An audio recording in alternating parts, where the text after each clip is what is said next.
That sort of, did you try and get as close to an AFL game as you could? Yeah, it was a really intense game and it had to be. We've missed out on playing a fixtured game at the moment, so really important to get a competitive hit out. And we had 40 players on the track today, so it was a good hit out of being able to play and prepared for Geelong. No injuries? No, that's a good thing. Got through unscathed, so again another positive. How much of a disruption is it for the team? Obviously it's a disruption. We go into this season with an open mind, knowing that there's going to be some agility required through the season, but you never sort of think that a game's going to be postponed the way it was. And really what we've been saying to the players is you can't control that. The game was postponed, but what we can control is our response afterwards. And really pleased that within 24 hours we're able to organise a game out here on the MCG, get, as I mentioned, a good hit out with 40 players, and really the mindset's gone to playing against Geelong, our next opponent. When you cut up your groups into training groups, did you do a pie position or did you mix players into their groups from different lines? We went position as well. We felt that when you went to mix up the groups, it's really important they train together as well. So that was our decision based on training together. Would you reconsider that, reconfigure it based on the fact that one club might miss their whole line in quarantine?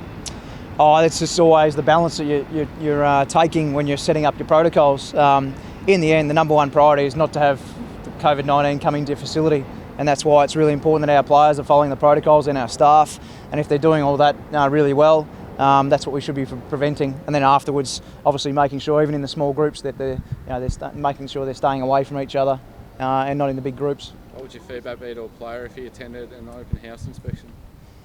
I think it's pretty clear what the players can and can't do at the moment, what restrictions they've got in place, and I think the competition's done really well, and as a club we've done really well, but there's going to be some slip-ups at different stages, but they're there for a reason and we're seeing exactly why.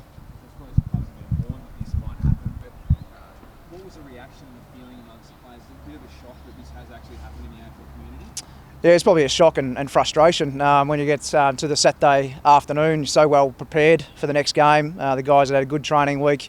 They're obviously ready to go, playing against Essendon. So it's a bit of a shock and frustration out of that. But unfortunately, you can only have that feeling for half an hour to an hour, and then you've got to move on to the response, and that's what we've really focused on. This is something that obviously isn't just going to affect you this week, because you're going to have to play this postponed game at some stage. So is that just take that under your hat and accept that there's going to be some challenges throughout this year later down the track? It's really been our approach for the whole season, and Simon's really driven that with the players, is that this season's going to be a different looking season and there's going to be challenges all the time. We've had a challenge every week so far through this, so the team that shows the most resilience and is able to bounce back from those challenges is going to be the team that comes out on top this year. Essendon could be in a position where they have 8 players who need to quarantine for 2 weeks, and there could be a number of players down. If that happened to Melbourne, would you be comfortable with a lot of players quarantining, still having to fulfil the fixture? Is that the expectation of clubs, that it's almost like an injury that they're dealing with? Yeah, I think what is happening right now, it's an investigation into who were the close contacts, as we've been told all along. And if a decision is that small group has to be quarantined, then the decision from the AFL is whether the round goes ahead or the fixture goes ahead. So they're making those decisions. As I said, there's not much control that we can have apart from setting up our facility the right way and the behaviours our players are doing. And then we're just going to move forward and accept whatever decisions are being made.